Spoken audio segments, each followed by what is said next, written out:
É isso, sejam muito bem-vindos a mais um Rolê e Receita. Hoje na minha mesa aqui, mais do que um hamburguero, o responsável pela evolução da proteína bovina no Brasil, um dos responsáveis.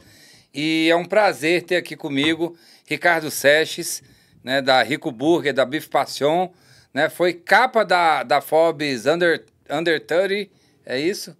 E, enfim, meu amigo pessoal também. Ricardinho, seja bem-vindo. Uma honra, irmão. Muito feliz de estar aqui com você. Não é sempre que a gente tem a oportunidade de gravar um podcast com amigos mesmo, né? Com alguém que a gente já conhece, que conhece a gente num nível mais profundo, eu diria. E tô animado para ver o que sai disso aqui hoje. É isso. A gente vai falar de muita coisa aqui, mas queria que você começasse contando um pouquinho da sua história, né? Como que você começou muito novo, né? A história com a Beef Passion, dos espetinhos e... Enfim, né? Eu sei bastante coisa aí desse começo do Ricardinho, mas eu queria que ele falasse um pouco pra gente. Não, legal. Cara, tudo começa com a minha família, na verdade, né? Então... Nunca imaginei ser dono de restaurante na minha vida, nunca imaginei ser dono de hamburgueria. Meu pai, na verdade, o primeiro emprego dele lá no interior de São Paulo, com 14 anos, foi trabalhando num açougue. Então, era auxiliar de açougueiro, virou açougueiro. Ele é filho de um pequeno produtor rural no interior de São Paulo, né? Então, meu avô era mais subsistência em algum nível, mas ele sempre se interessou muito por toda essa cadeia relacionada à carne. Então, meu avô dizia para o meu pai que, dentre todos os animais, o boi era um animal sagrado. E que, para justificar a morte de um animal sagrado, você tinha que dar, durante a vida dele, muita dignidade e muito respeito. E, na época, ele tinha algumas vacas de leite, né? Essas coisas. E sempre foi muito comum o gado de leite ser mais próximo do produtor do que o gado de corte. Então, a vaca de leite tem nome, né? Então, tem a Mimosa, tem a Glorinha. Você tem que chamar ela na ordem certa lá todo dia, senão talvez ela vá dar menos leite até, né?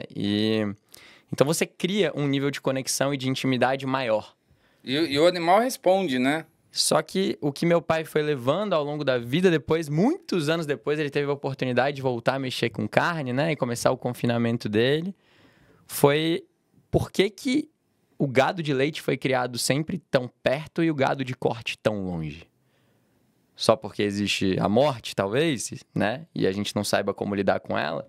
Por que eu não posso criar uma interação tão grande com um ser, nutrir esse ser, para depois ser nutrido por ele, né? Então, eu nasci dentro desse contexto, na verdade. Minha família vem dessa origem bem mais agro do que restaurante, etc. E meu pai começou confinando, depois começou a criar e recriar também os animais e verticalizando a produção, até que minha irmã um dia falou para ele: pô, pai, por que você não termina de verticalizar o processo todo, né? Por que a gente não cria a nossa marca de carne? E fecha o ciclo, né? Porque meu pai tem a ousada missão de tirar o boi da commodity. E isso é uma coisa muito rica, né? E muito difícil de ser feito e com um pensamento muito não usual. Então, ele e minha irmã criaram a Beef Passion, né? Essa marca de carne. E eu, como adolescente, assim, na minha infância, vi isso acontecer de perto, assim, sempre em degustações. Fui o primeiro motorista aqui em Brasília que fazia entrega nos restaurantes, então era o motorista da Fiorino. E quando eu estava no segundo ano do ensino médio, fiz um curso de empreendedorismo na escola, que tinha que criar uma empresa, e a ideia foi começar a vender espetinho. Então, eu saía da escola um pouquinho mais cedo, antes da aula acabar. Quando a galera saiu, o espetinho já estava pronto ali na frente, e comecei a vender. E aí, disso, surgiu a possibilidade de vender espetinho em eventos aqui da cidade. Então, festa junina, do Minas, do Country, esses eventos gastronômicos, tipo que tinham no CCBB ali, por exemplo. E aí você comprava a carne da loja do seu pai e da sua irmã, fazia os espetinhos e vendia. Exatamente. Em todos esses eventos. Então, na época, eu era 100% churrasqueiro, vamos dizer assim. Então, era assim, né? Era eu na churrasqueira, aí minha namorada na época no caixa, o outro passando farofa, o outro de assistente. Então, era só molecada trabalhando assim. A gente virava a noite nesses eventos fazendo isso. E aí, um desses eventos que a gente fez foi na praia, né? que aí mudou completamente a minha vida. Foi onde eu conheci o Rick, que é um dos donos da R2, da produtora. E foi ele que virou e falou, pô, Xará, a carne da tua família é incrível. Primeira marca de carne 100% sustentável do mundo, né? Tava nos melhores restaurantes do Brasil, com Alex Atala, André Mifano, Roberta Sudbrack. Uma porrada de gente, assim, fodástica. Nunca pensou em fazer um hambúrguer, não? E aí, eu, na época, eu tava com 18 para 19 anos, quando ele me falou isso, né? Sim. E eu não tinha pensado em fazer um hambúrguer. Mas, a partir daquele momento, eu comecei a pensar. E ter conhecido, né, o Rick nessa hora mudou completamente a minha vida. E cá estamos hoje. Na época que você comprava carne lá da Bife Passion, porque você sempre teve que comprar a carne, né? Para seus Sempre. espetinhos, né? Você nunca teve essa carne de graça para fazer lá. Teve alguma vez que deu ruim, que você não pagou e... Cara, meu pai, ele... Primeiro, né, eu gosto de dar ênfase aqui, se não ficou muito claro nessa primeira fala, mas tem histórias de empreendedores muito incríveis que saíram do nada e venceram na vida, né? Essa não é minha história, nem de perto, mas essa é a história do meu pai. Então, eu vejo que eu fui uma criança, né, e tive uma criação muito privilegiada em muitos aspectos, entre eles o aspecto financeiro. Mas uma das coisas que meu pai que eu mais sou grato a ele, assim, foi que ele apoiou literalmente tudo que eu quis fazer na minha vida. Então, quando eu era moleque e queria jogar futebol, ele sempre me exigia a contrapartida da dedicação, mas ele me apoiou para ser jogador de futebol e eu despriorizei, por exemplo, a escola muitos anos, porque meu sonho era ser jogador de futebol. E a partir do momento que eu comecei a empreender, por exemplo, eu lembro disso até hoje, né? Que foi, eu comecei a vender esses eventos, tipo espetinho, etc e tal, comprava carne. E aí eu tinha juntado ao longo de uns, sei lá, uns 2 anos vendendo espetinho, algo em torno de 40 mil reais. E eu fiz uma proposta para as minhas irmãs na época para trazer a marca de carne da Bife Passion de São Paulo para Brasília. A gente montar uma loja aqui, porque a loja não existia. E elas me falaram, pô, Ricardo, você é muito novo, por que você não vem, né? Morar aqui em São Paulo, tipo, a loja Aprender fica a lá. parada. Exato. E elas estavam certas, tipo, completamente certas. Vem testar, né? Só que eu falei, cara, quer saber? Vou para São Paulo, coisa nenhuma. Não quero ir para São Paulo. É todo mundo que quer fazer alguma coisa tem que ir para São Paulo. Ah, acho que não. E aí foi quando eu propus para elas para montar uma revenda aqui em Brasília. Então eu criei a Boutique Passion, que foi meu primeiro negócio. Eu comprava carne e vendia. Tinha nos eventos, tinha Instagram, tinha WhatsApp. E aí eu fiz o primeiro, eu acho, clube de carne do Brasil. Que é tipo clube de vinho, né? Assinatura recorrente e tal. Isso lá em 2016. E aí, quando eu fiz tudo isso, né? E aí, pô, compra freezer, uma coisa ou outra aqui, tal. E eu fiz o primeiro pedido de carne, demorou pra eu começar a vender aquilo. Então, literalmente, ia vencer o primeiro boleto e eu não ia ter dinheiro pra pagar. Meu pai não isentou o boleto, mas eu lembro dessa cena, assim, dele ter chegado. Aí ele fez um cheque, na época, de 10 mil reais e falou, tá aqui, filho, tipo, o primeiro pedido de carne, tipo, vai ser financiado por mim. Vai vender. E aí, tudo começou. Então... Passa um filme, né? Óbvio que existe um mérito, né, dentro das coisas que são feitas, mas eu tive uma condição muito propícia de financeira, emocional, Estrutura de familiar, amor, né? de atitudes, né, que meus pais tiveram ao longo do tempo, que não me resta, assim, nada além de agradecer muito e, quem sabe, um dia poder retribuir um pouco de tudo isso que eles me ofereceram, né? Sim. E aí, com Na Praia, foi o primeiro teste da Rico Burger, né? A validação do produto, na verdade, foi na primeira edição do Na Praia, né? Exato. E eu lembro que foi uma loucura, né? Porque, assim, a Renata já estava e a Renata, ela... Né? Aliás, a Renata tem que vir aqui, né? Eu já vou convidar ao vivo aqui logo para já fazer pressão, entendeu? E a Renata vinha do Louca Como Tu Madre... E ela tinha um nome, fez aquela festa lá Puta, como chama aquela festa lá Com a Paula Labac, velho, com a... Da Surreal? Da aquela Surreal, vez? é. Mas foi depois. Ah, isso foi Mas, depois, sim, né? Entendeu? Enfim, mas a Renata já tinha um nome, tava com um nome bem, bem em alta, né, na cidade, né? E aí montou a Rico Burger e todo mundo ficou, é o hambúrguer da Renata, é não sei o quê. Eu lembro que foi mó bafafá e logo depois já veio a loja, né? A primeira que é a da Asa Sul, não é isso? Cara, é muito legal essa história também. Igual eu falei no começo, eu comecei trabalhando na empresa, né, da minha família aqui, fazendo entrega. Então, literalmente, eu ia no aeroporto, pegava as caixas de isopor e ia entregar nos restaurantes. Então, ninguém sabia que eu era filho do dono da empresa. E então, eu era quem estava entregando a carne ali. E a Rê era a única chefe de cozinha de todos esses chefes que tinham em Brasília, que atendiam na época, que além de receber a carne quando eu ia entregar, ela sentava comigo e negociava preço e cardápio. Então, eu criei uma relação muito forte com ela nesse lugar. Teve até uma história engraçada que uma vez eu tava fazendo uma entrega e aí eu tava com a minha namorada na época, ela tinha comprado um longboard, eu ia sair do Aquavit que tinha lá no Jardim Botânico de Brasília, né? Eu falei, cara, eu vou descer aqui, eu tomei um tabacão. E ainda tinha a carne dela pra entregar, mas eu tomei um tabaco que eu me rasguei inteiro. Eu tava com a camiseta branca, que ela tava mancha de sangue, assim. Só que eu tava com a carne dela, então eu tinha que ir lá entregar. Na hora que eu cheguei no Ancho Bistrô de Fogo, que é onde hoje é a primeira Rico, Sim. que a gente abriu a Rico naquele lugar, ela e a Raquel, que era gerente na época, me pegaram, levaram no banheiro pra me lavar, etc e tal, e fazer curativo. Então foi uma relação muito próxima, assim. E o que a gente sempre gostou, né, da relação com a Rê no que diz respeito à cozinha? A Rê nunca foi chefe especializada em hambúrguer. E isso é uma das grandes bênçãos que a gente teve na nossa vida, porque a partir disso saem criações que não são necessariamente criações que vieram de um meio mais ortodoxo, hamburguero, Total. americano. É disso que surge, por exemplo, um milkshake de rabanada ou um milkshake de pudim, né? E coisas do tipo. Né? E tantas outras coisas que a Rê foi fazendo, é disso que surgiu a mandiopoca, né? Que é uma pipoca de mandioca que parece um nhoque frito.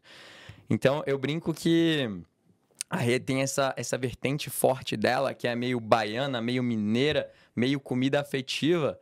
E quase sai um hambúrguer que foi feito pela sua avó, se sua avó fizesse um hambúrguer, sabe? É isso, velho. Hoje eu comi um x-salada aqui que me voltou, assim, uns 20, 30 anos atrás, né? Porque tem... Eu não sei explicar, parece que é gosto de sanduíche, sabe? Aquele que você comia no trailer, na praça ali, assim, sabe? Do todo dia. Então, assim...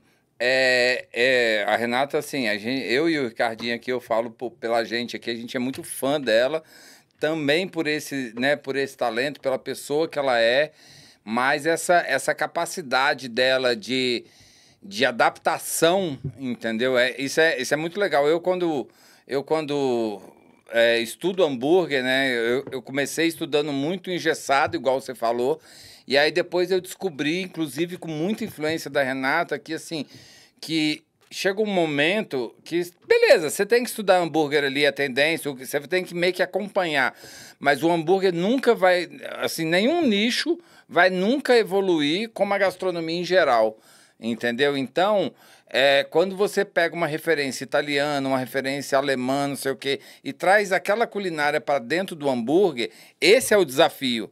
E aí não é fazer, tipo assim, vou fazer um hambúrguer de parmegiana, aí você empana a carne, bota um queijo, isso é o óbvio, né?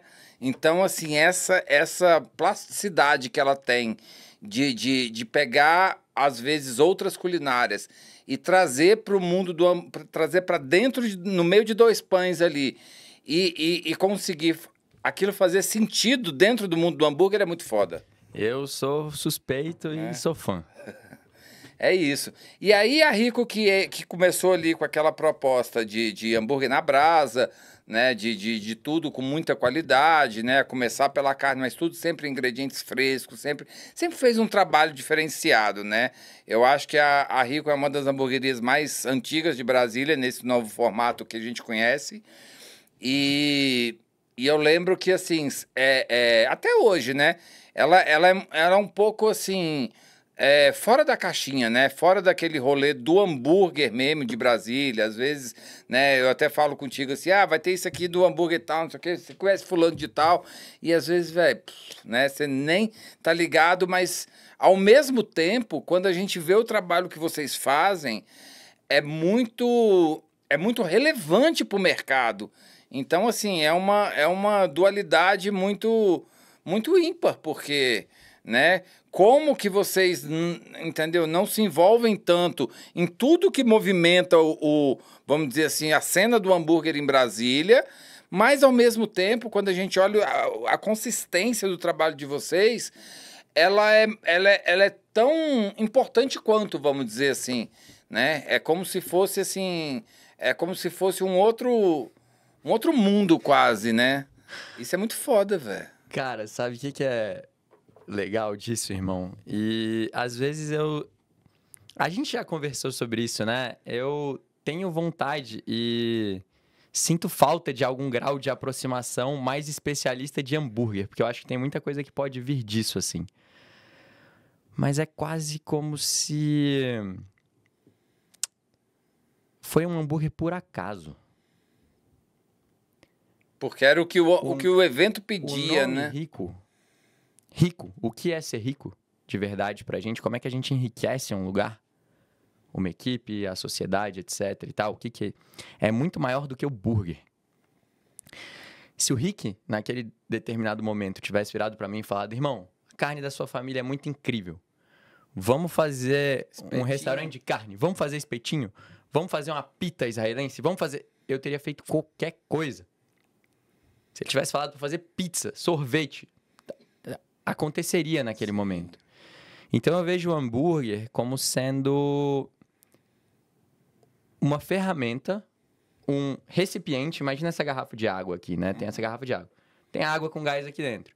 Só que eu não consigo carregar esse líquido, que o que me interessa é água com gás. Eu quero beber água com gás. Só que se eu não tiver um recipiente aqui, que no caso é essa garrafa, para poder carregar isso, carregar o que seria, no caso da Rico, os valores, o porquê, o propósito, etc e tal, de nada adianta.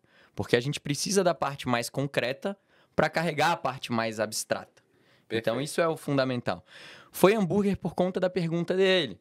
E aí a gente tem alguns princípios. Por exemplo, a gente não vende aquilo que a gente não come. O que eu não daria para um pai ou para um filho comer, e eu como hambúrguer da Rico todo dia. Tenho 8 anos. Então, qual é o grau de responsabilidade que eu tenho que ter com a qualidade da carne, com a qualidade do pão, com a qualidade das coisas? Então, não interessa qual fosse o tipo de comida que a gente ia servir, o nível de seriedade que a gente teria que ter, né?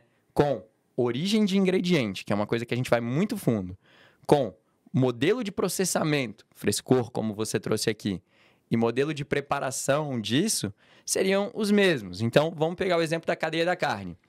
Hoje a gente não compra mais carne só da minha família. Depois a gente começou a crescer até um determinado ponto que eu tive que abrir outros fornecedores. Eu conheço todos os produtores de boi que a gente trabalha. Quando eu falo produtor, eu sei onde cada animal nasceu, como ele cresceu, o que ele comeu, e eu fui na fazenda desse cara conhecer o trabalho dele. Tem um nosso que a gente trabalha de curraleiro que eu não fui ainda, mas vou. Porque, já tá no plano, né? Com certeza. Por quê? Porque os mesmos pilares que existem na produção da minha família, de bem-estar animal, sustentabilidade, uma coerência social envolvida a coisa toda, tem que se aplicar para toda a cadeia que a gente vai produzindo. E a gente tem dentro do agro do Brasil, né? Então meu background é mais agro do que food service, vamos dizer assim, projetos incríveis. E que a gente vai a fundo identificar e olhar, etc e tal. Eu realmente vou lá pegar o que o boi está comendo e cheirar o que o boi está comendo. É esse o nível da proximidade. Uma vez que a gente chega com essa carne, por exemplo, dentro da Rico, depois que a gente faz o processo de moagem, a gente tem nosso açougue na nossa cozinha de produção. Tudo moído lá, todo dia, para a gente distribuir para as lojas. Essa carne não é congelada depois. Essa carne tem 3 dias de validade e a gente tenta não deixar passar de 2, porque já entra num processo de oxidação. Total. É mais difícil fazer. 4 açougueiros lá dentro trabalhando com a gente, etc e tal. Na hora de preparar isso, cara, é uma parrilha, não é uma chapa. É muito mais complexo você ensinar um parrilheiro a fazer um hambúrguer do que um chapeiro, Total. porque tem todo o manejo da parrilha ali, o fogo também. Só que aí eu te pergunto, qual é o trabalho mais interessante? O trabalho de um parrilheiro ou de um chapeiro, em algum grau? Não acho que é por acaso que o cargo dentro da Rico que menos roda a nível operacional é o parrilheiro. Apesar de ser o mais estressante. É um nível de complexidade maior. Fogo é uma coisa mais ao meu ver, rica do que propriamente uma chapa ou do que um charbroiler. Sim. O fogo tem a energia do fogo, né? A primeira rede social do mundo foi o fogo, né? A galera em volta ali nas cavernas. E o quanto a gente perde por não estar tão ligado a essa rede social quanto a gente já foi, né? É isso. É bem por aí mesmo.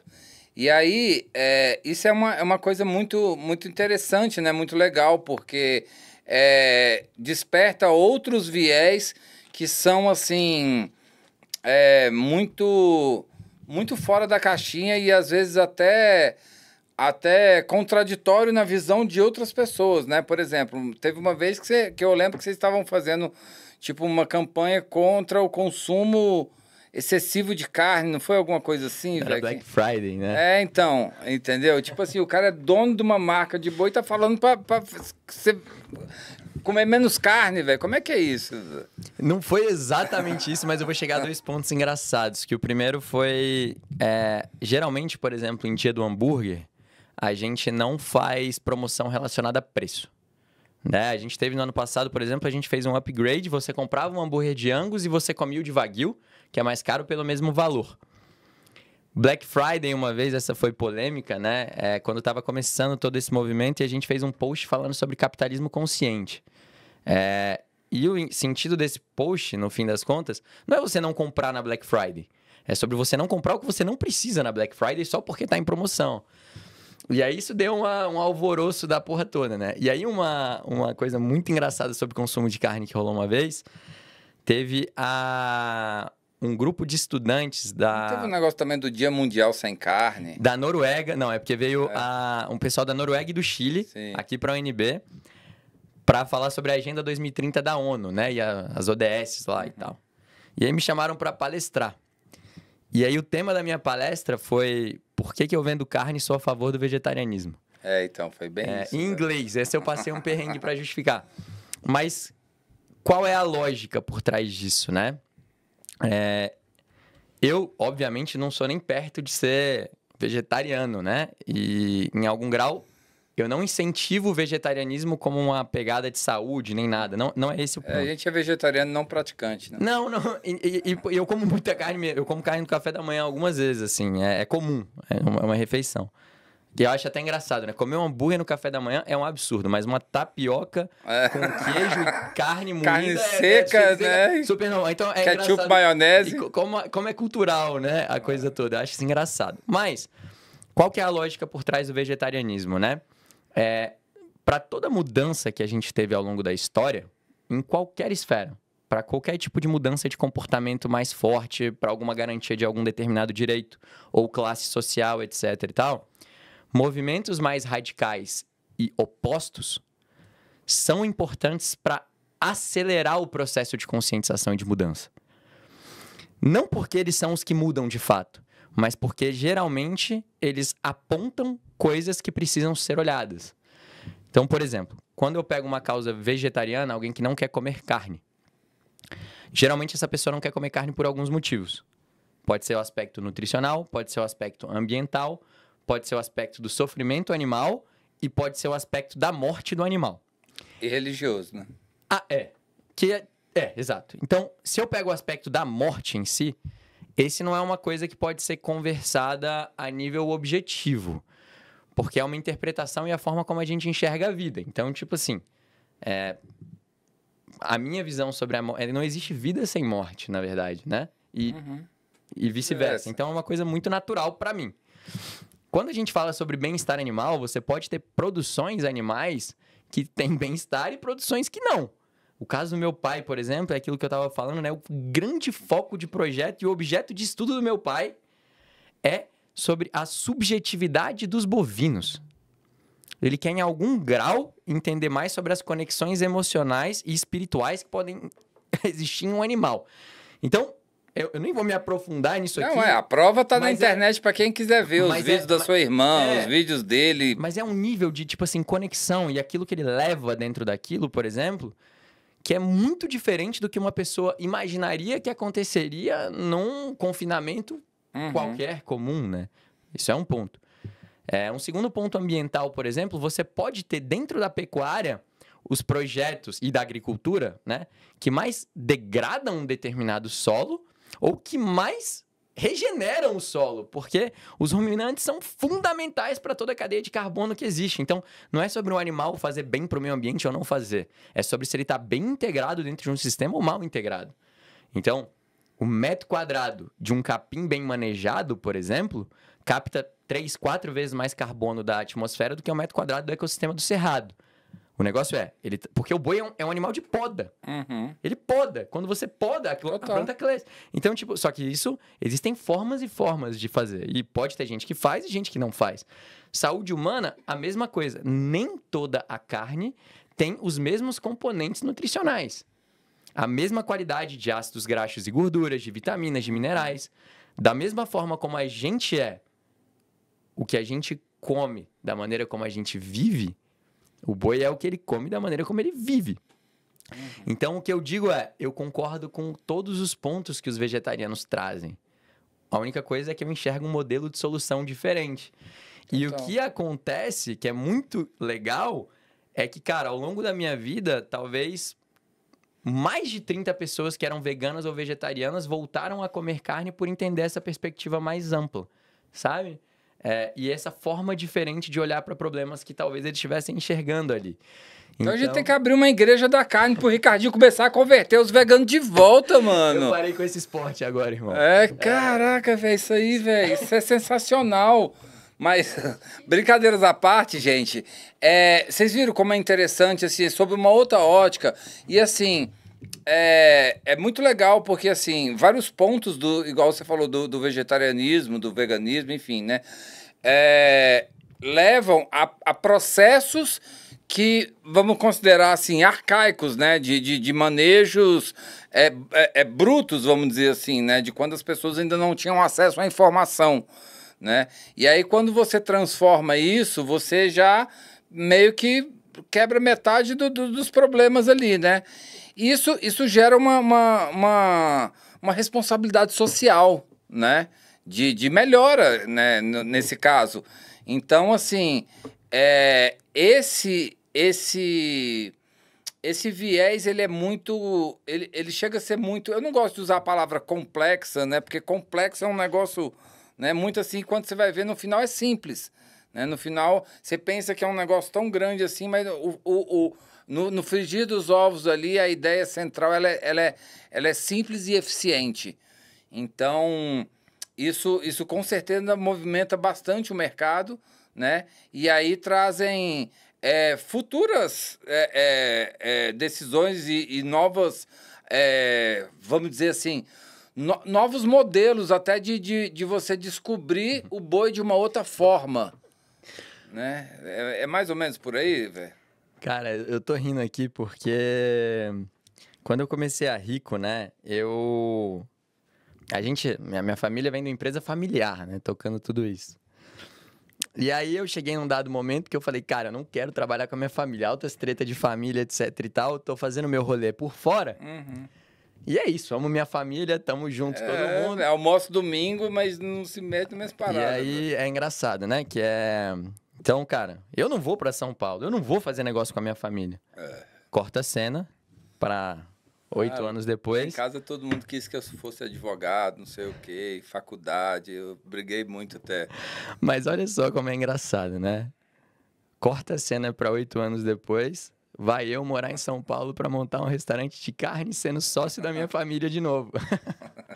Então, tipo... as voltas que o mundo dá, exato, né? Essa é a nossa próxima etapa, né? Agora, a Rico tá desenvolvendo a linha de restaurantes da Bife Passion. Porque a Bife Passion para na carne embalada, vendida para restaurante para pessoa física. Sim. E a gente vai fazer um primeiro restaurante desse, a Parrilha Bife Passion, dentro do Mané Mercado, em São Paulo.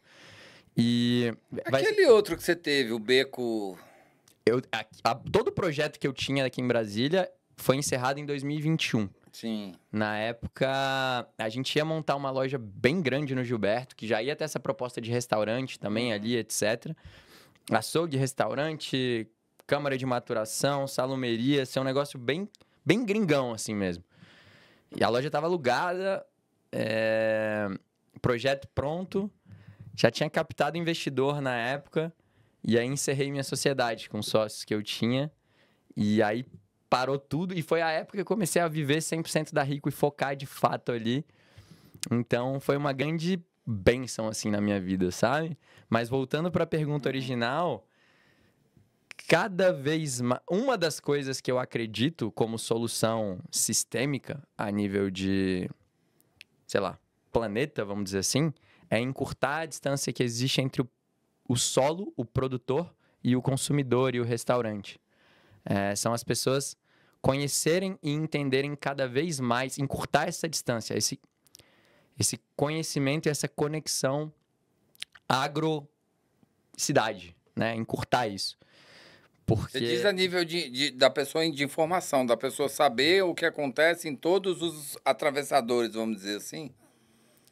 Isso, na verdade, seria uma forma, mas a consequência e o objetivo que eu acredito que isso traz é uma responsabilidade e uma conscientização muito maior, até nos hábitos da forma como a gente vive.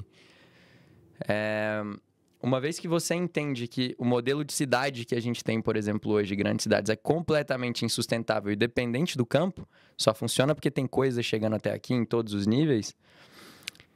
Quando você começa a dar cara, eu acredito, né, para esse produto, conhecer o produtor mesmo, sabe? Entender a lógica por trás daquilo, entender o impacto de produção que aquilo traz, entender... Eu acho que a forma como você consome e vive muda muito. E... Como diz minha namorada atual, né? Mas essa visão da fazenda te traz um conhecimento sobre natureza, bicho e gente que é completamente transferível para várias outras esferas da nossa vida. No fim das contas, a produção no campo ela é muito mais próxima do que é uma vida natural do que a vida que a gente vive na cidade. E muitas das disfunções que a gente enxerga na sociedade hoje, até no ser humano hoje, a nível de patologia e saúde, no âmbito individual e social, vem a partir desse modo de viver tão diferente do que a gente vivia lá atrás.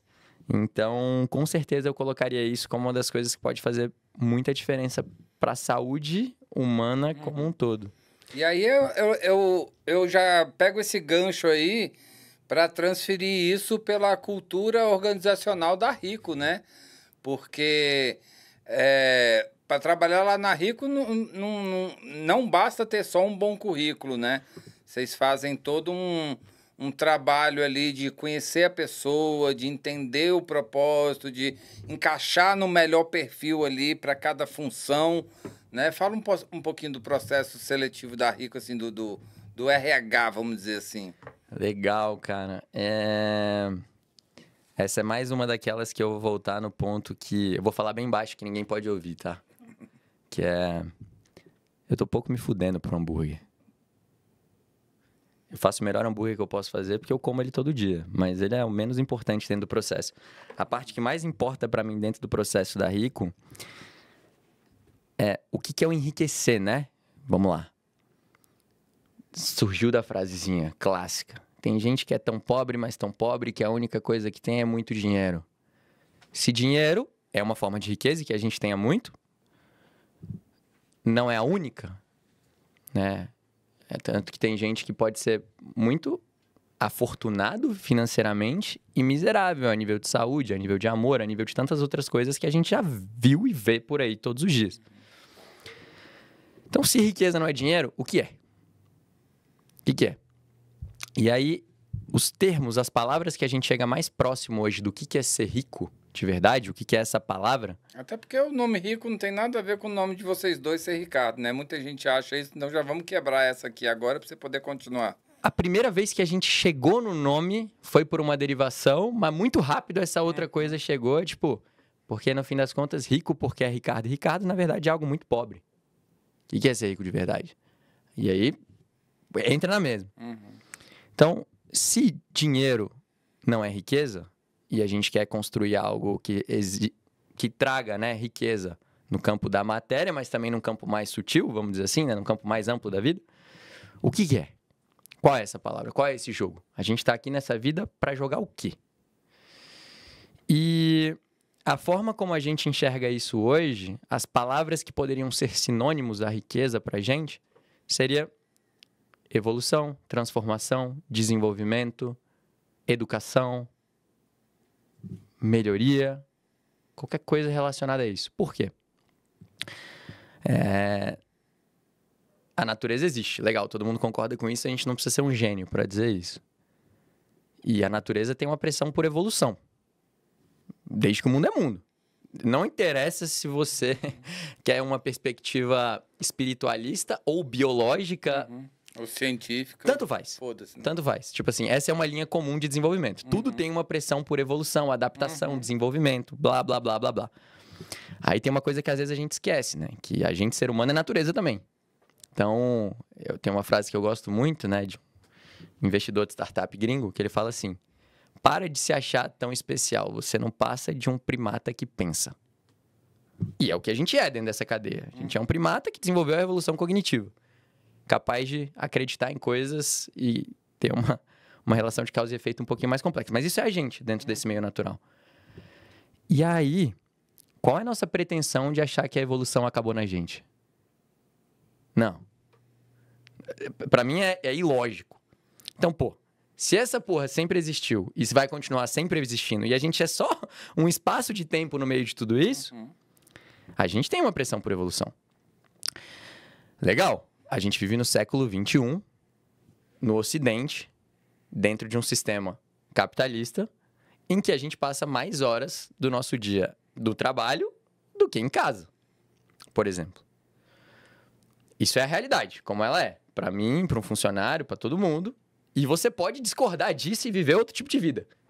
Vai lá, vai na fé. Assista Into the Wild e siga. E eu gosto do filme, tá? Meu lado hippie ama. Mas, se você não discordar disso, que é meu caso, e eu entendo isso como uma realidade que tem que ser jogada, as cartas que a vida deu pra gente jogar, então, o momento que eu tenho o maior potencial de transformação na minha vida é quando eu tô no meu trabalho. Porque é o lugar que eu tô mais horas por dia acordado. Mais presente com a galera do trabalho do que com a própria família, né? Isso faz parte da nossa realidade hoje. Ah, eu queria que fosse... Antigamente era muito diferente. Tá bom, volta lá pro feudalismo, volta lá pra Idade Média. Ah, não, mas na época da caça e coleta era incrível. Então volta lá. Volta. Cara, é o espaço de tempo que a gente tem pra viver. Isso é realidade. Então, se eu deixar pra me transformar... Partindo do pressuposto que a vida é sobre transformação. Como diz meu professor, essa eu gosto muito. Esquece essa ideia de que a vida é pra viver. A vida é pra aprender. Aí você pode trocar por se desenvolver, por evoluir, por enriquecer, blá, blá, blá. Então tá. Se eu for deixar pra me desenvolver só uma vez por semana, quando eu estiver na minha terapia, ou uma vez por semana, quando eu estiver na minha igreja, com o meu rabino, com o meu pastor, com quem que seja, ou 2 vezes por semana, quando eu estiver fazendo uma atividade física, ou... meditação. Qualquer... Não, irmão, deixa eu te falar. A gente tem um espaço para se desenvolver 24 horas por dia. E a gente está mais tempo no trabalho. Então, por que não? E esse é o desafio, no fim das contas, né? O que é? O RH da Rico virou EH, Enriquecimento Humano. E o objetivo por trás disso é conseguir construir um lugar que possa facilitar a transformação e o desenvolvimento das pessoas que estão envolvidas ali. Começando por mim mesmo. Porque se em algum momento na Rico eu não tiver mais possibilidade de transformar quem eu sou, eu vou ser o primeiro a pedir para sair. Porque eu tenho uma certa segurança na vida, seja financeira, seja emocional, seja de várias coisas, e eu sei que eu tenho a sorte do meu trabalho ser uma das minhas grandes práticas de transformação pessoal. E para mim não faz sentido ser diferente disso. E por isso que a gente constrói as coisas a partir dessa perspectiva. A missão da Rico, uma vez que a gente entende que enriquecer é isso que eu falei, é ser capaz de enriquecer aquilo que a gente toca com as nossas mãos. Só que como que a gente faz isso? De dentro para fora. Então, sempre do eu pro nós, pro todo. Da liderança para o time, para o cliente, para a sociedade. Tem aquela frasezinha clássica do Instagram, né? Que agora é bem repostada. Seja você a mudança que você quer ver no mundo. Gandhi, o que ele quer dizer? Isso. Ou você pode pegar um coach do Instagram que diz assim: você quer um mundo mais organizado? Comece organizando a sua cama e sua vida vai mudar. Você pega um católico e fala, volte para casa e ame a sua família. então tipo assim, e vamos lá. Todas as perspectivas podem ser limitadas dentro disso, mas elas têm algo ali, comum em todas elas. E o algo comum é... A gente está falando sobre evolução, né? Aqui no fim das contas. O mundo evolui de forma sintrópica. O que é isso? É a partir de acúmulo de energia. Isso eu estou falando da natureza. Então eu saio de um meio cada vez mais simples para um meio cada vez mais complexo. Célula para molécula, para sistema, para corpo. É uma agregação, se a gente pega. Em qualquer cenário. Uma criança para um adolescente, para um adulto. Um adolescente não é melhor que uma criança, mas ele é um ser mais complexo. Uma floresta amazônica não é melhor do que o deserto, mas ela é um ambiente infinitamente mais complexo. E é assim que as coisas vão ganhando energia ao longo do tempo e se acumulando. Então, se eu quero enriquecer aquilo que eu toco com as minhas mãos, eu tenho que começar por onde? Primeiro por mim mesmo. Depois com as lideranças mais próximas. Depois para o time que está ali trabalhando no dia a dia. Depois para o cliente que pode estar chegando ali e ser impactado de alguma forma. Até, quem sabe, isso está começando a acontecer com a gente, chegando, por exemplo, dentro de presídios. Né? Nunca foi uma coisa que a gente almejou, mas foi uma coisa que, em algum grau, começou a naturalmente acontecer porque esse trabalho, no âmbito mais interno, está sendo feito. Né? Antes de estar aqui, eu estava na reunião com o time das lojas de Águas Claras e do Mané de Águas Claras, né? Conversando. E todas as reuniões, por exemplo, eu dou a opção para a galera, a gente quer fazer respirações antes da reunião ou não? Então, quase todas começam com alguns minutos de respiração, por exemplo. E depois, antes de começar a reunião, a gente faz um check-in emocional. Como é que eu tô me sentindo e por quê? 0 a 10.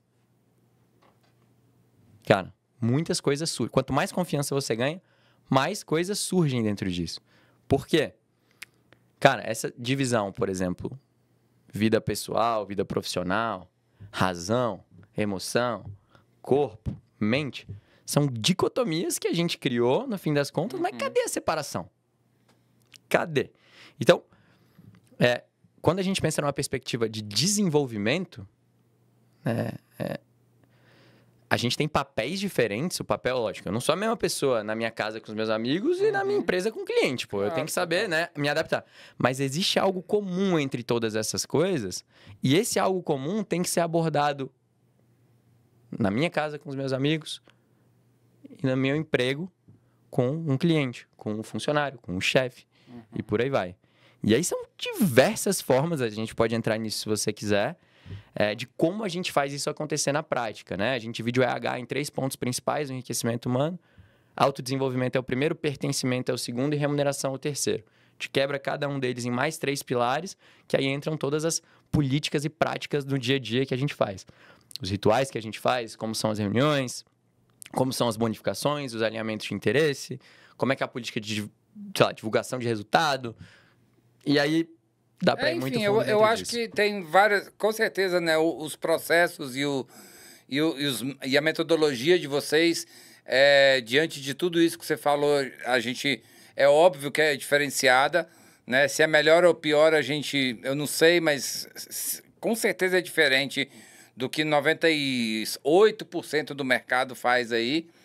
E o que a gente vê na prática é um resultado de um atendimento diferente no balcão, entendeu? São pessoas que você chega lá, são pessoas que curtem trabalhar lá, que não estão lá porque arrumou um emprego, que não estão lá porque, entendeu? Quero ver que horas são, eu largo 6 horas. Então, 6:02 eu não tenho mais compromisso, essa loja pega fogo, foda-se, entendeu? Então, assim, todo mundo, quando eu vou lá, se sente... um pedacinho da Rico, sabe? Eu vejo o funcionário lá ajeitando uma coisinha, limpando um negocinho que não devia, entendeu? Fazendo por um cliente, entendeu? Alguma coisa muito fora do protocolo, entendeu? Eu nunca esqueço, entendeu? Um dia que tinha uma GN de maionese ali, porque a praça é logo ali, né? E aí um garotinho chegou e falou assim, tio, eu quero molho. Ele falou, já eu pego, não sei o quê. Ele pegou e meteu a mão dentro da GN assim, entendeu? E chupou no dedo assim. O funcionário virou e falou assim, pô, aquele já perdeu, velho, entendeu? E tudo. Falou, gostou e tal, não sei o quê. Pegou o negócio e falou, vai de novo, não sei o quê. E aí veio os amiguinhos e todo mundo ali, e todo mundo metendo o dedo na maionese e tudo. Virou dos moleques. É, velho, entendeu? E assim, depois ele pegou a maionese, colocou ali pro descarte, foi lá, buscou outra GN, entendeu? Colocou no lugar, não passou pra gerente, não passou pra não sei o quê. Porque, assim, ele viveu aquele momento junto com a molecada. Velho, eu nunca esqueço isso, velho, de verdade, lá da 306, entendeu? E, assim, eu tava lá away, porque eu nem era nada marcado com vocês e tudo, não sei o quê. E eu tava ali, velho, no balcão, comendo um carne e queijo ali, velho, eu fiquei assim, tipo... Meu, essas paradas só acontecem na Rico, entendeu? Então, assim, eu vejo que até nas redes sociais e tudo, quando às vezes vocês fazem algumas campanhas, precisou de... é campanha do Dia dos Pais. Pô, o Mitz faz muito isso também, né? O Cirano manda muito bem nisso. Vai fazer Dia dos Pais? Vamos chamar os pais. Não contrata o Janequine para vir aqui fazer, né? Aí pega o filho do fulano, que é bonitão, com o Janequine, junta, faz a família de margarina e faz a propaganda ali da hamburgueria. Cara, chama os funcionários para trazer os filhos dele, entendeu? No Dia dos Pais, entendeu? No Dia das Mães, chama a mãe come de graça. Enfim, velho, entendeu? Eu vejo que sempre, toda vez que é aniversário da Rico, vocês fazem uma ação social, entendeu? Em vez de fazer uma festa para ganhar dinheiro pra caralho, entendeu? Você vai lá, incentiva a pessoa. Então, assim, ninguém tem coragem de pedir desconto, porque vocês amarraram de um jeito comercialmente falando, mas em prol de uma causa, assim, totalmente louvável, né? É muito legal esse negócio do aniversário da Rico, toda vez tem um cunho social, né? Pô, irmão, primeiro me emociona ouvir seu relato, assim, sabe? Porque quando a gente fala de um restaurante, a base para um restaurante funcionar, ela é muito industrial. E tem que ser. Uhum.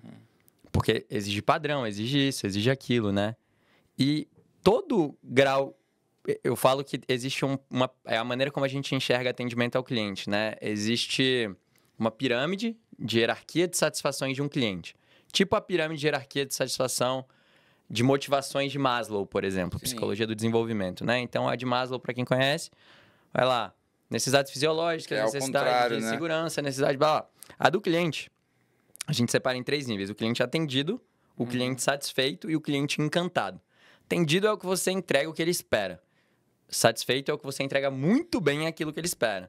E o cliente encantado é aquilo que você entrega o que ele não espera que você entregaria, mesmo tendo entregado tudo o que ele esperava. Meio que Disney, né? Pode ser correlacionado 100% com isso. Só que o que acontece? Os verdadeiros atos de encantamento que eu percebo, desse último nível, eles não vêm a partir de processos. Eles não vêm a partir de padronização. Eles vêm a partir de improviso e despadronização. E para você conseguir improvisar, nesse lugar, vou dar mais um exemplo incrível para mim, de encantamento que aconteceu. Loja do Noroeste, tinha uma menininha que chamava da Luna, 10 anos. E ela foi lá e tudo, aí chegou... Recente agora, né? Porque a loja é nova. E falou, cara, esse ketchup de mirtilo é o melhor ketchup que eu já comi na minha vida. Com a batata frita lá. E ele já tava no final, assim. E eu queria dizer isso. O que o time fez? Foi lá, pegou e trouxe mais um pote de batata frita com ketchup de mirtilo. Tá aqui de presente. E ela ficou encantada com isso, etc e tal. E aí ela foi falar comigo. Eu comecei a conversar com ela. As crianças gostam de você, né? E aí ela chegou, ela pegou um grilo no jardim lá, virou e falou assim, você quer comprar meu grilo? Eu falei, eu não, Luna, não quero comprar não. Mas eu posso vender aí dentro da loja? Eu falei, pode, vai vender seu grilo dentro da loja, se você conseguir vender. Aí eu, quanto você quer no seu grilo? Ela tinha pedido R$50 no grilo. No final, ela vendeu para um cliente era por um 50 grilo, centavos. Era um grilo Mas com calma, olha que pedigree, loucura. velho. Enquanto ela me perguntava isso, olha que coisa louca. Eu tava conversando com um dos nossos investidores. Uhum. E eu tava falando sobre modelo de captação de investimento, várias coisas assim. Ela ouviu, virou e falou assim: o que eu tenho que fazer para ser sócio da Rico? Ser sócia. Aí eu olhei assim: Luna, quantos anos você tem? Ela, 10. Eu falei: não, peraí. O que você acha que um sócio faz aqui? O que você me viu fazer hoje? Ela falou: ah, eu vi você limpando a mesa ali. O que mais? Ah, eu vi você perguntando para os clientes o que eles acharam do hambúrguer. Ou seja, ela tava te fitando o tempo todo. Aí eu virei para ela e falei assim: então tá bom. Então se é isso que um sócio faz, vai lá limpar as mesas e pegar os feedbacks. Me conta o que todo mundo achou. E ela passou a próxima meia hora limpando a mesa dos clientes. E Isso é trabalho infantil, velho. pai, Vai pois preso. é, o pai, a mãe, na verdade estava a mãe e a avó, vieram falar comigo, tipo, agradecendo. Ela foi 3 vezes nessa semana na Rico depois, virou uma memória.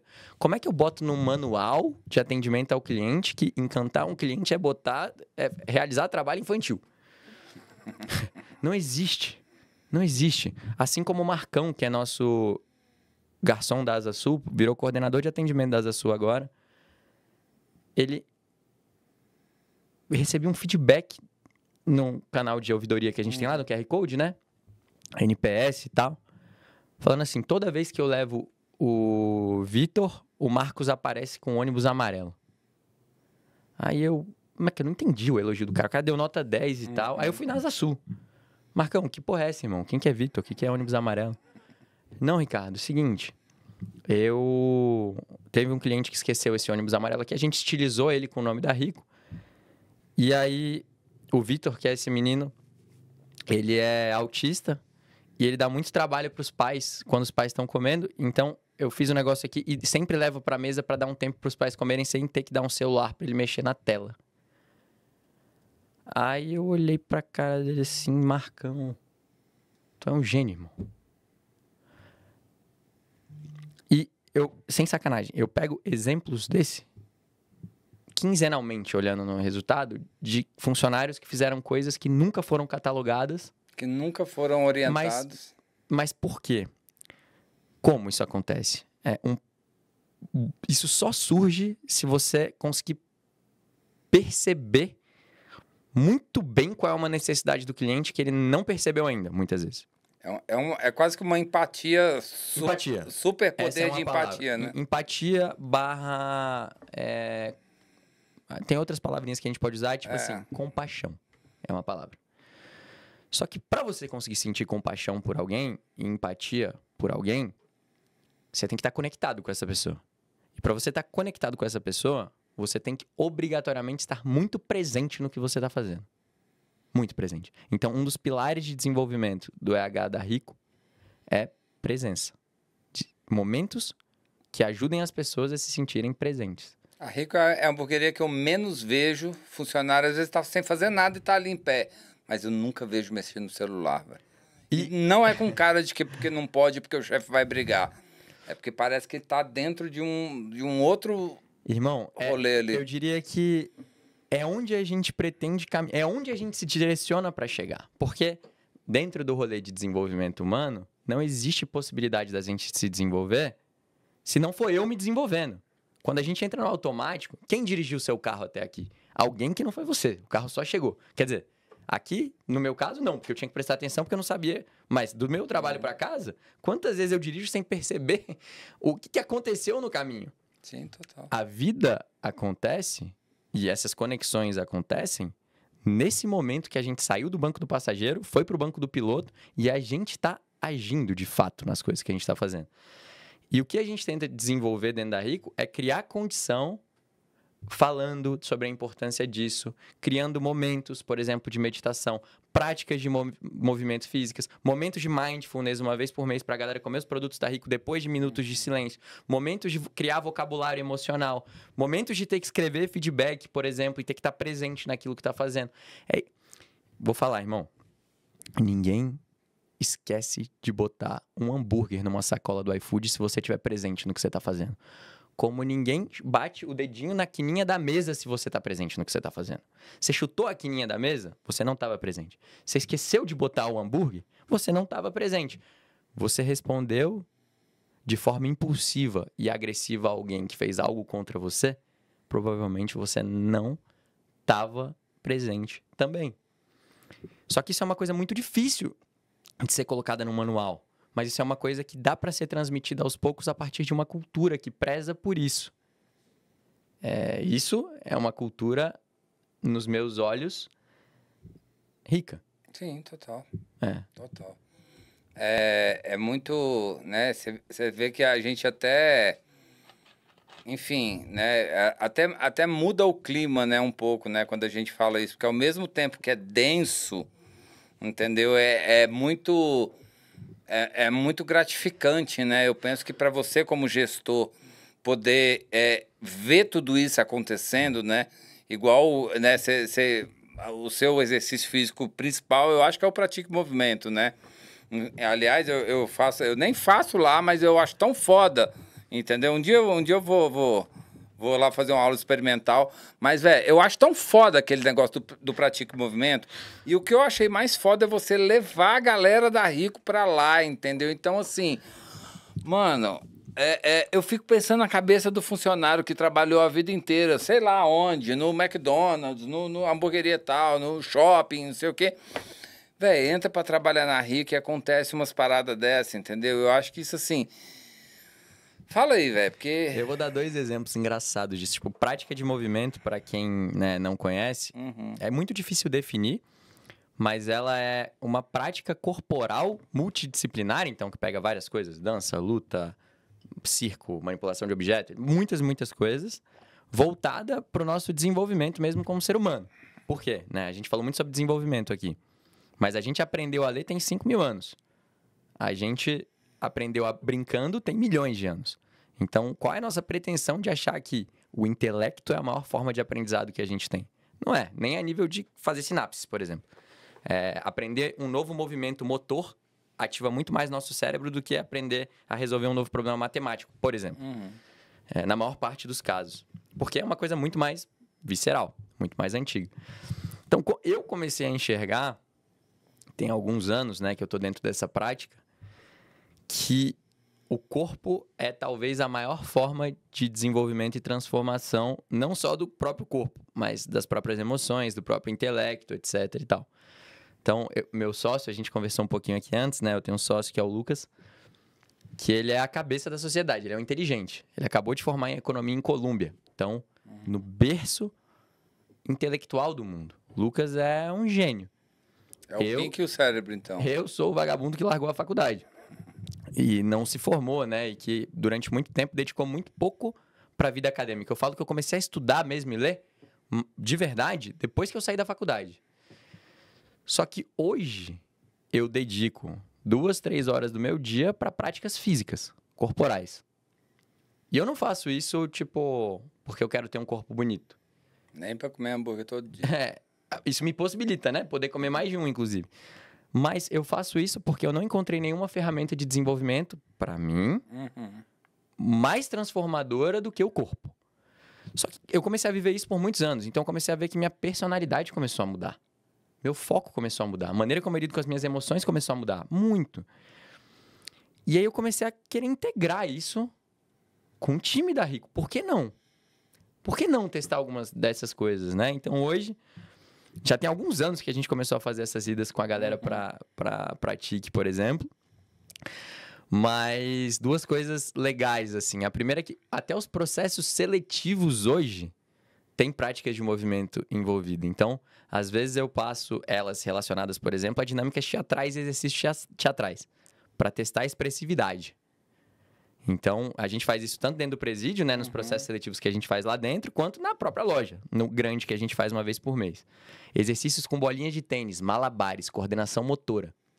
Isso rola no processo seletivo da Rico. Por quê? Caraca, Ricardo, você quer contratar uma pessoa que sabe fazer malabares? Não, de jeito nenhum. Eu quero ver como uma pessoa consegue lidar com pressão e com um tipo de ambiente ou tarefa que deixa ela frustrada. Porque se você souber fazer malabares, eu vou te dar um desafio que você não sabe fazer. E eu estou interessado em ver como você lida com uma situação que você não sabe lidar. Você lida disso rindo, você lida disso com raiva, você lida disso focado, Com medo, excessivamente né? só. N coisas. Então, isso é uma das coisas que a gente faz hoje dentro da Rico e que... Porque isso dentro de um processo seletivo, você aflora ali tudo que, né, se a pessoa tá com medo de errar ali, porque ela acha que se ela mandar mal, ela vai ser tirada da equipe, entendeu? Você já consegue sentir ali em qual Irmão, cargo que você direciona ela, né? você chega para uma entrevista e pergunta qual é o seu defeito. Aí a pessoa vai falar, eu sou muito perfeccionista. As clássicas, Difícil. né? Essa, porra. E outras. Ou se eu for perguntar para uma pessoa, por exemplo, e dizer assim, Eu sou muito sincero, né? Eu sou muito organizado. como você lida com críticas e com ambiente de pressão? Ela vai falar que lida bem. Nunca ninguém falou mal.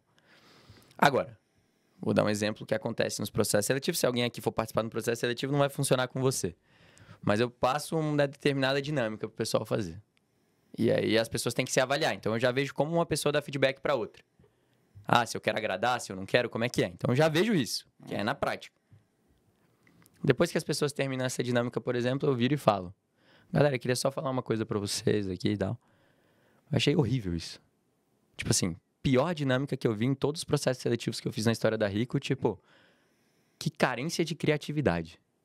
Sério, decepcionante. O clima muda. Mudou até aqui, olha que engraçado. Mudou aqui na nossa mesa. O clima muda. Depois que isso acontece, eu viro e falo, pô, galera, isso aqui faz parte da dinâmica, etc e tal, tal, tal. Só que o que eu já vi? Eu já vi como a pessoa lida com a crítica. Ponto final. Ela não me contou como ela lida com a crítica. Eu vi como aconteceu. Aquelas microexpressões, né, que a galera fala, né? E as macro, tem umas que são muito né? grandes. Então, por exemplo, eu gosto dessa frase. O corpo mente muito menos do que a mente. Sim. Outra, boa. Você conhece mais sobre uma pessoa brincando 1 hora com ela do que conversando 1 ano com ela. Por conta de toda essa perspectiva evolutiva que a gente conversou aqui. Então, essas coisas foram sendo mais integradas dentro da Rico. O experimento mais recente que eu estou fazendo para desenvolvimento de lideranças é boxe. Por quê? Não é uma perspectiva agressiva da luta, mas a luta é uma coisa que aflora muito o nosso instinto de luta ou fuga, literalmente. Então, sistema simpático total, tensão total. Se você toma uma ou alguma parada acontece, é muito fácil você ficar com raiva, você ficar com medo, você ficar com... Só que toda vez que a gente revela um sentimento, a gente tem a possibilidade de trabalhar esse sentimento e essa emoção.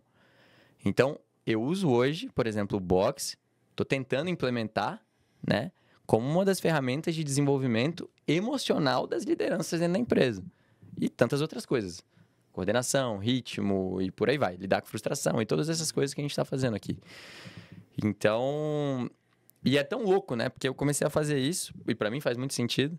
Só que a galera acha esquisito pra caraca, né? Tipo, cara... Bom, loucura. É porque não dá pra entender do meio do processo, entendeu? Não dá pra pegar 2 stories que você compartilha ali e entender todos... Só que olha que engraçado, eu até postei isso ontem, mas 3 semanas atrás, o time de gestores comerciais da Shell me chamou e me contratou, recebi dinheiro pra ir dar um treinamento pro time da Shell. Lideranças comerciais da Shell, de Brasília. Então, e o que eu pensei? Cara,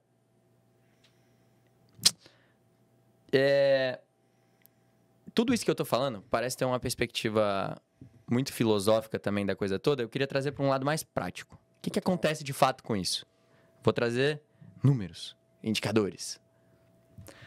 A Rico, nesse modo que a gente está fazendo as coisas, vamos dizer assim, eu não vou dizer que é por causa dele. Então não vamos falar assim, tudo que acontece na Rico é porque vocês... Não, pelo menos não está atrapalhando. Se estivesse atrapalhando, já, né? Algum lugar ia gritar, né? Mas vamos lá, algumas coisas legais que acontecem dentro disso. Primeiro, a gente foi certificado agora pela Great Place to Work como um lugar excelente para se trabalhar, né? Até aí legal. Cara, nossa nota dos funcionários foi 90 pontos. Essa nota foi maior do que a média das 100 melhores empresas para trabalhar no Brasil no ano passado. Então, nossa consultora acha, eu posso estar enganado aqui, então não saiu o prêmio ainda, mas que a gente deve sair no ranking das melhores empresas para trabalhar do Centro-Oeste, talvez do varejo nacional. A gente deve sair no ranking de diversidade das empresas mais diversas para trabalhar no país. Isso é legal. Então, cara, nossa equipe está satisfeita ali. Nosso turnover voluntário está bem abaixo da média de mercado. Para análise da Great Place, deu 28%. O setor de alimentação é bem mais alto que isso.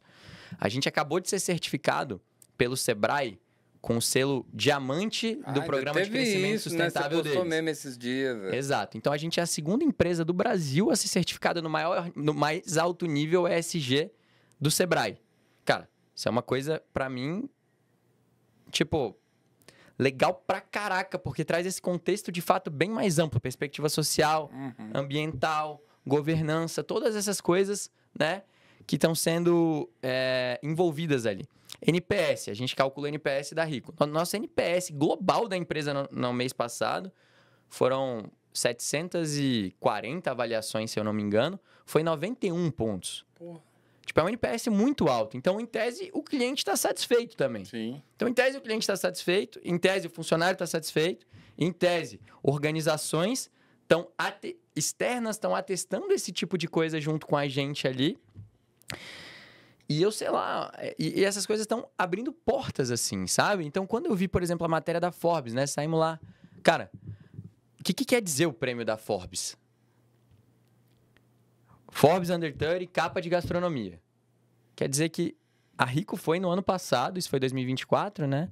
O projeto no Brasil de maior destaque do ramo gastronômico, tocado por pessoas menores de 30 anos, na perspectiva da Forbes. Parada paulista, etc e tal, todo aquele rolê. Pô, isso é uma coisa que... E dentro do texto, se você for ver do que foi escrito, né? Da capa de gastronomia que a gente estava lá, um dos pontos que eles traziam, por exemplo, era o ponto de recontratação de mulheres do sistema prisional. Olha que coisa... Olha onde essas coisas estão chegando.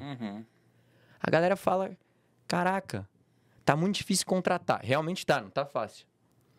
As pessoas não querem muito trabalhar. Realmente, tem que adaptar. Uma das formas que a gente tenta facilitar a contratação é contratar pessoas que ninguém quer contratar. É ir fazer um processo seletivo dentro de um presídio. Ah, você é louco, etc e tal. A gente tem a Ana que está trabalhando com a gente aí, tem... Não sei se mais de 3 anos ou quase 3 anos, sei lá. Cara, os relatos que ela deu de coisas que ela já viveu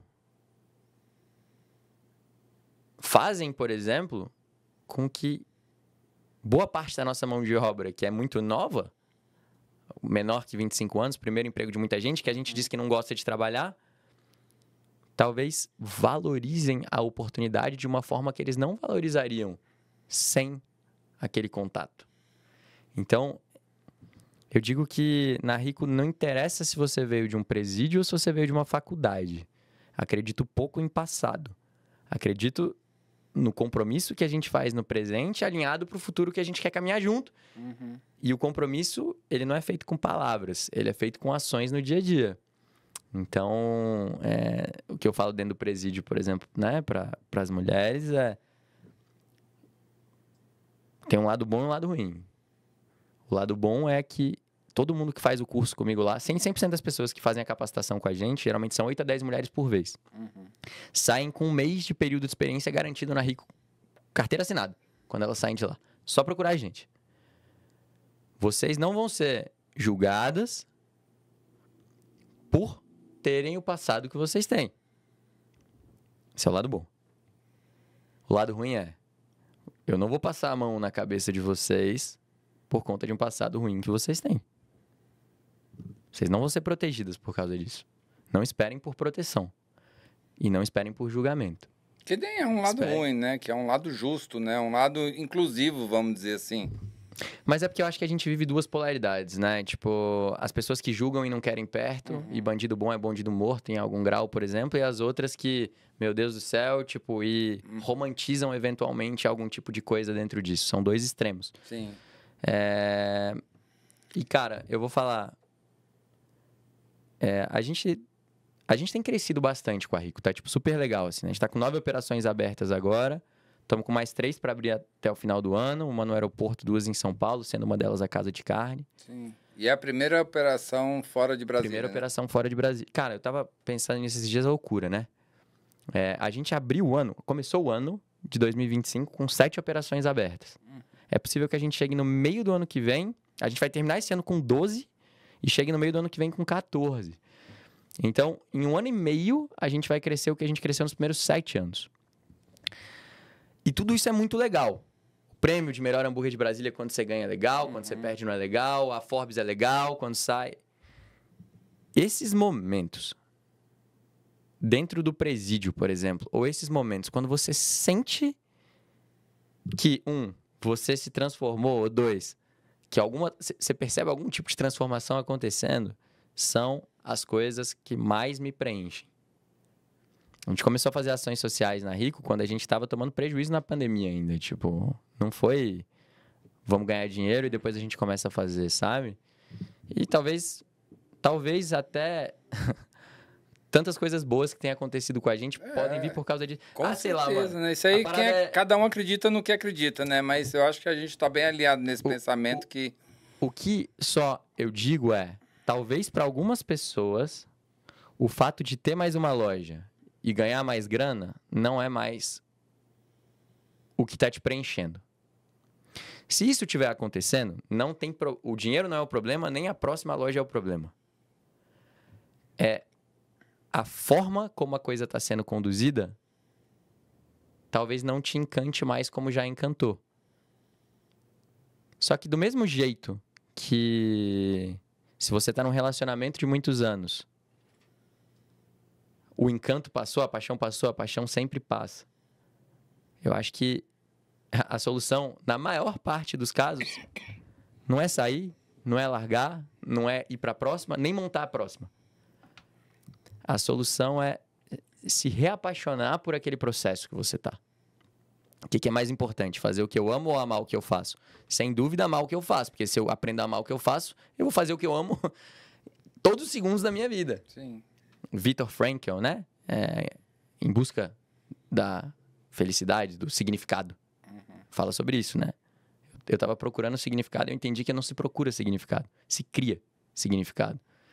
E para criar significado em uma coisa que perdeu o significado, normalmente é porque você precisa refinar e mudar um pouquinho... são os ajustes finos, os interesses e os valores e o conteúdo que está dentro daquela coisa. Por exemplo, Maslow, né? Psicologia do desenvolvimento. Se eu tô com fome, com sede e sem dormir, não venha com esse papo de fazer uma ação social, porque o que eu preciso é comer, dormir e beber. É isso. Nível fisiológico. Agora, se eu já tô com os meus níveis básicos bem estruturados,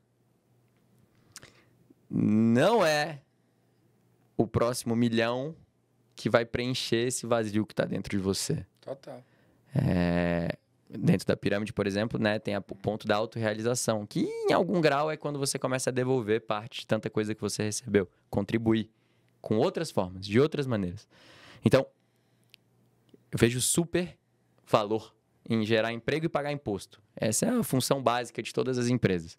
Mas se você está gerando emprego, pagando imposto, tirando lucro, e ainda assim tem alguma coisa vazia ali dentro, tipo, experimente algumas coisas diferentes na relação com seus funcionários, da maneira como você se relaciona com o meio ambiente, da maneira como você se relaciona com a sociedade, e testa por si, não acredita no que eu estou falando.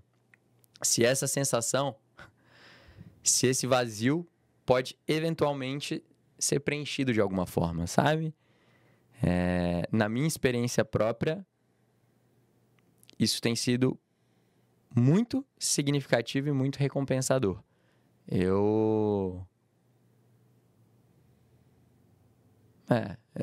não mudaria absolutamente nada na minha vida hoje. É isso, velho.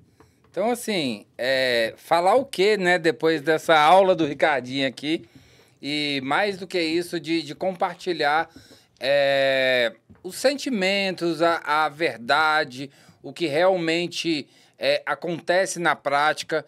Isso é muito bacana, isso é muito bonito, vamos dizer assim, né? Eu sou seu fã declarado de carteirinha, você sabe disso, né? Não é rasgação de seda, não. Mas eu acho que a forma como vocês, em geral, da Rico e enfim, estendo até para R2 ali, como vocês enxergam as pessoas, o capital humano, vamos dizer assim, ele tem sido transformador, principalmente aqui em Brasília, né? Porque, bem ou mal, vocês que estão aí nos empreendimentos que estão mais relevantes na cidade, e eu acho que isso mais do que, enfim, mais do que business, isso tem sido quase que um trabalho